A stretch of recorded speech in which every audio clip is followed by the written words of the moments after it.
Welcome to Leap into Livestream. My name is Dawn Chubet, a former TV home shopping host and award-winning broadcaster and the principal of Live Selling School. This podcast is for you if you are a retailer looking to reach your customers and get more customers and engage more customers in new ways, the ways that are going to help propel you into the future of shopping, particularly in the digital age. Please subscribe to this podcast. We've got great guests every single time. And today we are talking with somebody who's got the marketing side of live stream shopping down. So we got Corey Morris back from Spree, the Chief Marketing Officer. We decided to give Christian a break on this part two.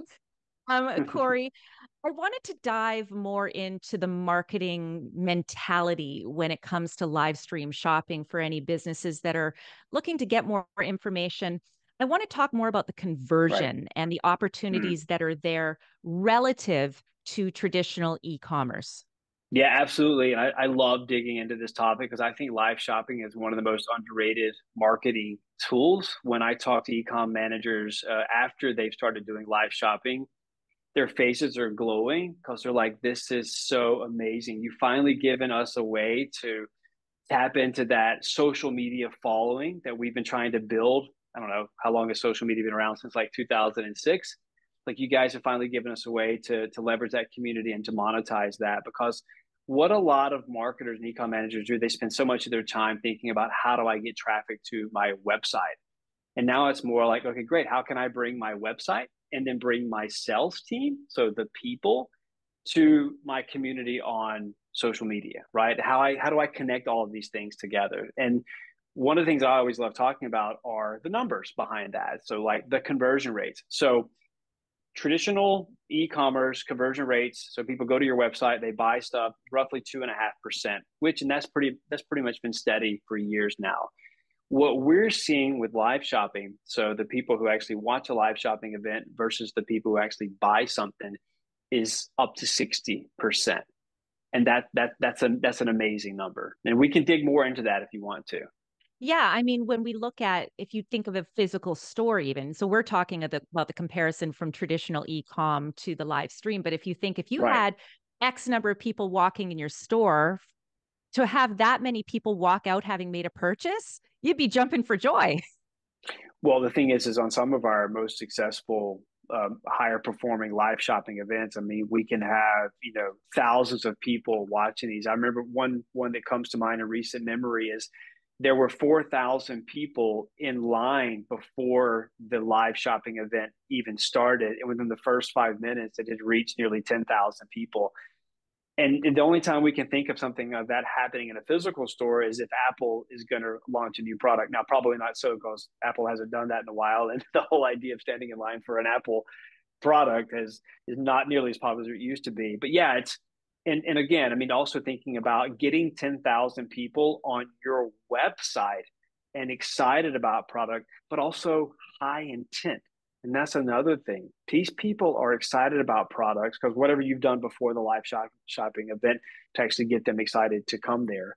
And also just making sure that overall user experience, whereas if you go to a website, you typically, it depends on how you get to the website. If I'm looking for something, then I through paid search, and I'll probably be taken directly to a product page. But if I just go to a website, then I am stuck with what most people have today, which is choice fatigue.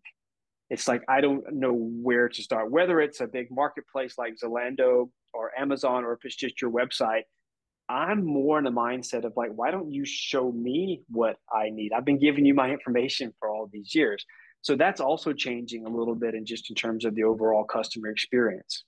Yeah. So just even to that point, talking about sort of the customer really when they enter a live stream shopping event, they're kind of they're even more than a warm lead. They're kind of gearing toward hot because they're ready to spend. It's not like walking into a mall and you happen across a store and you walk in and maybe you walk out with a product. When you market your live stream event, when you have a theme that entices people to watch, which basically your theme becomes a bit of a hook, in its Yep, own right. very much so. If we talk about, of course, the way you navigate a sale, just getting people into your store. If it was a physical store, you'd say 60% off, Black Friday, Hmm. Cyber Hmm. Monday, whatever it is. I want to, so you talked a bit about that upwards of potentially 60% conversion. I think what a lot of people also have questions about are returns. I know returns on Hmm. traditional e-commerce can be really tough on a lot Yep. of businesses, but live stream also brings additional benefits. Absolutely. So what we typically see, and this is coming from Shopify, is return rates for e-commerce ranges between 20 and 30%. Now, for some of the bigger players, let's take Zalando. I'm not really sure what the numbers are with Amazon, but take Zalando, that can be up to 50%, which obviously has an economic impact, but also has a huge environmental impact. And what a lot of people don't know is when you return clothes to these places, they can't sell them again. They either burn them or they give them away. But what we're seeing with live shopping are return rates well below 10%. Now, why is that? And that's because if I am in a live two-way setting where I can ask questions, I can tell you about this product, I can bring in models, and I can show you exactly how, let's just say it's fashion, for example, I can show you exactly how this product fits on a certain person, a shape and size. They can talk about how they wear it, why they wear it. All of this leads to one thing, and it's more informed and better purchasing decisions. And that's one of the reasons why we have low return rates. And that's exactly why, again, I've talked about my programs with Live Selling School is because to have that advocate, to have that host, and the host that, by the way, is prepared to give up the sale so that you can make the right purchase because we don't want those returns. I could, as a host, even in TV home shopping, could have totally sold way more if I would say, this is perfect for everyone. This fits everyone. It's going to make everyone look like X. But it's your job as a host to help someone make the right purchase. So Sure. this isn't great if you are have more bust, for instance, right? Because it's not stretchy, right? Like, I mean, I'm Right, just right, saying that because I'm right. off the hand. So, or this is not right for you. This jewelry isn't right for you if you work in construction because this Yeah. gemstone is a softer on the Mohs I hardness also think scale. it's the storytelling around it as well. It's like if I'm trying to sell this pen on a website, I go and I read a little bit of copy. Maybe I have an image of it moving around. But if I'm on a live shopping event, I know a pen may not be the best example here, but it's like so the reason I use this pen or how I use this pen is on this particular way, and I can actually demonstrate me using this pen. I can talk about the longevity of it. I can talk about you can also refill it. So you're adding a lot of detail around this, which you can't really do on a static website. And let's be honest, you really can't do that in a physical store because you can't bring in different models to demonstrate different clothing. You're not going to be able to give that individual consumer that attention. So, this in many ways, I've heard people talk about live stream selling and live shopping as sales at scale. And I really think that's what it's about because you and I both know, Don, the job of a salesperson is to make you feel really good about that purchasing decision. And if I feel really good and confident in buying that, it's also because you know, a lot of e-commerce transitions, it feels more like a business uh, transaction, right? Whereas I feel with live shopping, it's more like a personal connection because I've seen that person. I'm not in front of you physically, but I've seen you. I've talked to you through my chat, and you've responded to me. So I feel more, I don't know, committed to that purchasing decision, but also because you've taken the time to help me feel comfortable about it. Well, we're also talking about trust because Yeah, on a a lot of trust. .com, I'd especially with direct to consumer, don't know who that person is. Is it a real person? Is there someone listening? Is there someone that cares? Am I going to get my product? Right? Like Yeah. there's a lot of trust issues that people, and I think it was Accenture that had come out with, again, the barriers to just traditional e-com is that trust. And so live stream shopping has an absolute benefit when it comes to putting a face behind the brand, even if it's not a person that works for the brand, it is a real person that is listening.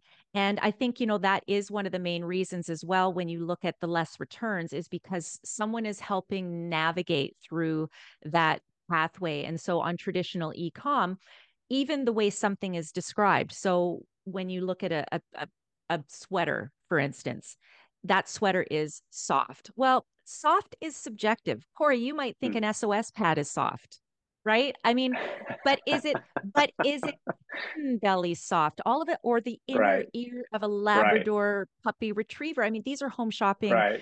sort of analogies, but now all of a sudden there's something that through the screen I feel Yeah, like I've touched it, and ecom cannot do that. The copywriters, no. they don't write that way. And it's a very personal thing. And that's why even with AI, and I want to talk about, some Mm. again of the technologies that Spree offers, and how you're navigating that whole world. But artificial intelligence, I don't think, unless someone gets really, hey, you guys are a software company, maybe you're going to figure it out. But authentic intelligence, I Mm. don't think can possibly No, exist. no. We've been using the term authentic commerce because you come from the home shopping TV world. I grew up in the States, based in Europe, the last 20 years, where that maybe hasn't had the big footprint as it has in the States. But to me, it's like this is the next stage of like home shopping TV, where the TV is now replaced with social media or also your website. And the professional live shopping or home shopping TV host has been replaced by the companies themselves. So in many ways, it's like the democratization of it. I think by having someone who actually belongs to the company, whether it's the founder or somebody head of customer service, or it doesn't really matter, but someone from the company actually talking about that product, even more so about the time and energy and the thought that they put into making that product, telling that story. I think that comes across as authentic. And to your point about AI, some of our competitors are spending a lot of time and resources into trying to replace the real person host with an AI. Um, the jury's still out about that. We're more into the authentic side of things. We don't think that AI will replace humans when it comes to stuff like that, because I think at the end of the day, a shopping experience, we still enjoy that personal connection you can make with somebody. Now, having said that, I think that AI will help us in so many other ways. Yeah, I have to agree with that as well. And I mean, back when I worked in the world of traditional broadcast, I mean, I could see newscasters completely getting wiped out by AI presenters, but I don't think reporters Mm, can, because you still need nope. to gather information, but the actual reading of a prompter and translating into multiple languages, I think is probably going to be the future, and people watching on whatever device and not Right. necessarily scheduling for 6 o'clock newscast. I mean, I think we all know Right. where that's going eventually. When we hear about sort of the idea of brands getting involved with the live stream shopping, in particular the stores, I think this is what for me is the most exciting, and why I started Live Selling School, is the idea that you can bring, even if you don't have a physical storefront, you Mm, can bring store to a person. You can bring your philosophy to a person. And that's really that perfect merging, Corey, I think, of that physical. If the physical ever existed, it didn't have to. You don't have to have a mm, brick and mortar, but with right. that digital. Hmm. Yeah, yeah. So there's a term we've been tossing around for a while, like it or hate it. It's called the whole phygital. It's kind of like the hybrid. But this is maybe like the third leg of that. So you've got your physical store, you've got your website. Now, let's be honest, it's become increasingly difficult to get people to both of those areas. But you've also got your social media as well that you've probably been trying to build for so long now. The great thing is that you can bring all of these together. Now, I want to share one other stat with you, which we didn't get into earlier, and that's actually how much time do you have with your customer across these different platforms? Because time with a brand is also a huge KPI. On your website, the average time is less than 1 minute. So you got to have a really well-oiled navigation, conversion rate optimization. Everything just has to be super well-oiled to get people to both be aware of a product, consider a product, and buy a product in less than a minute. What we're seeing on live shopping can be up to 20 minutes. And again, it's just because of the nature of what's actually happening. You're talking to a real person, you're engaged. Another thing to remember though with live shopping, it's a shared social experience, because it's not just you and the host, it's all the thousands of other people who are there at the same time. You're paying attention to what they're writing, you're engaged with the questions that they're asking, the feedback that the host is giving to another person. You're actually sitting and learning from that as well. So it becomes a shared experience. You can't mimic that. We've talked about this already, but you cannot mimic that on a website, and you certainly can't mimic it in a store unless it's a store holding like a big event, and most of those don't do that. Yeah, and it's why exactly I think that when we talk about live shopping, and we'll hear different terminologies, we'll hear live commerce, video commerce. Listen, we preach the gospel of live because of that real-time interaction, but the video commerce still offers that connection.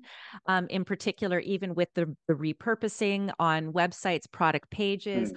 or in the case of shoppable video for sure. It's so But I funny think, to see which terms are being tossed around right now yeah. because we're always trying to figure out, okay, what is the term right now? In the UK, for example, this live stream selling.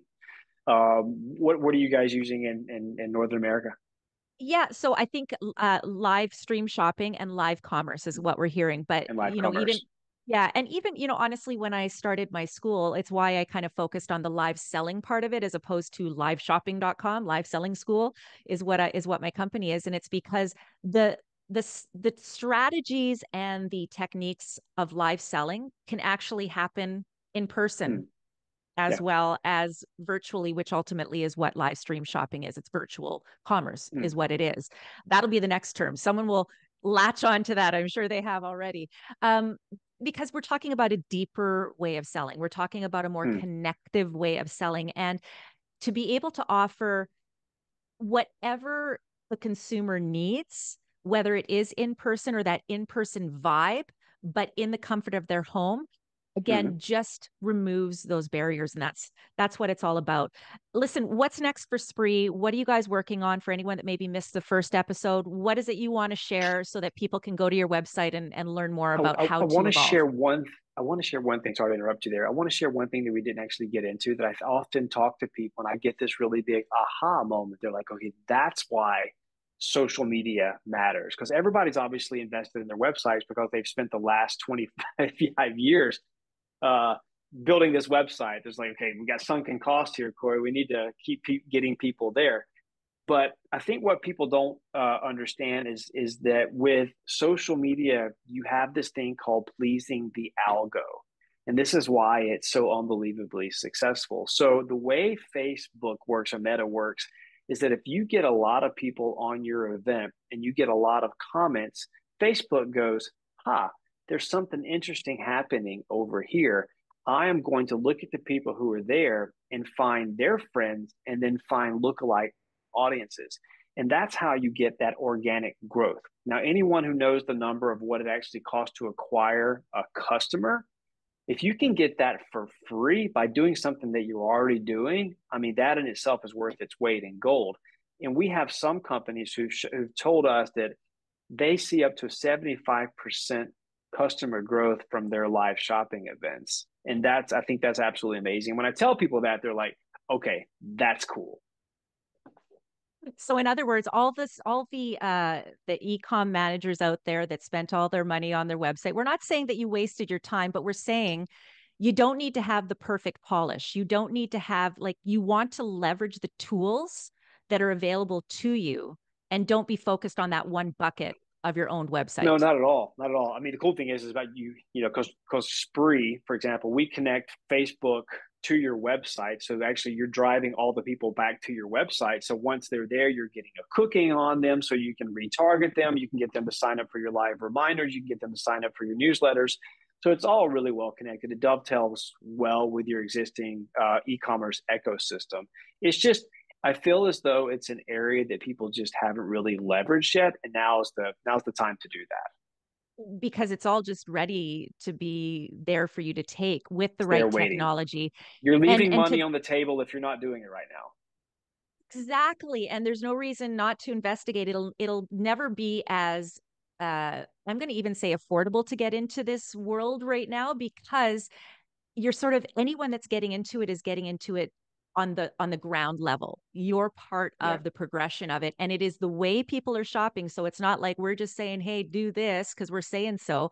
There's a lot of news out there in this. You set a Google alert every day, Corey. I'm getting Rolling Stone has started live stream shopping. I mean, We see all different types of product categories being or using live shopping, everything from promoting festivals to promoting travel destinations for charitable purposes. Now we see it just for communities because we have functionality, gamification functionality built into our platform. So those one company that's a sports and activewear company, they use it for live shopping, but they love it so much they actually started using it for community meetups.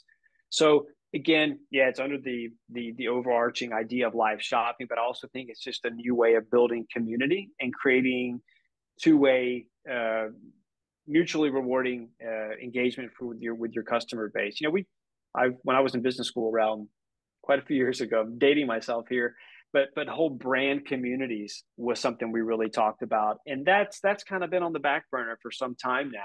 But I do think that that's coming back because it's so hard with the fickle nature of customers today, and Temu and all these other ones just outbidding everybody on paid search. It's so hard to find loyalty, and I think we need to have more engaging ways in which we interact with our customers to be able to do that. And I certainly believe that live shopping is an opportunity to do that.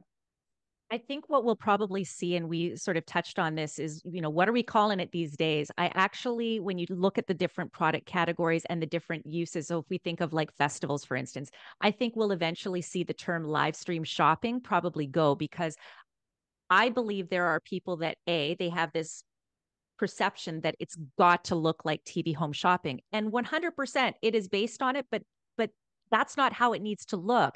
We're sort of No. pigeonholing a perception. And so that's why perhaps live commerce or live interaction or something. I mean, we're not going to solve the world's problems today, Corey, you and I, but do you not think that we We might can see a try. shift in what it's called? Yeah. Yeah.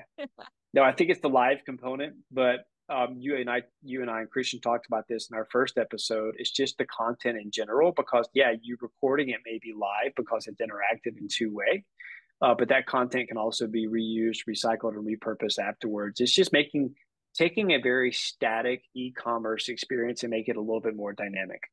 Yeah. So as we sort of wrap this, if you were to Mhm. describe who the ideal customer for live stream shopping is, what would you say? And the reason I'm asking this is I believe there's also a demographic or a certain segment of the business owners out there that feel like if they engage in digital strategies to this level, that it means they're giving up on the idea that people will physically walk into their store. And I don't believe that. But I think there Not are at all. people that think, oh my gosh, if I do that, am I giving up on my dream? So who would you say the ideal person or business to start live So, stream shopping so, is? so, no. So first of all, let me try to allay that fear for people because who do have the physical stores, because what we see is a so-called spillover effect. So if you're engaging your audience, let's just say on social media, driving them to your website, we hear our customers say that we actually get more footfall because we're just engaging these people in the way in which they're mostly spending a lot of their time, right? So you're top of mind with them. And when they go by the store, they're going to want to come in the store. And I think that's great. So you have that spillover effect. Again, it's just all about keeping your brand, your product top of mind with your customer. To your question about like who's winning right now with live shopping for us. So we obviously, anybody who has a web shop, anybody who has a physical store, and anyone who has a fairly good social media following that is a very engaged social media following.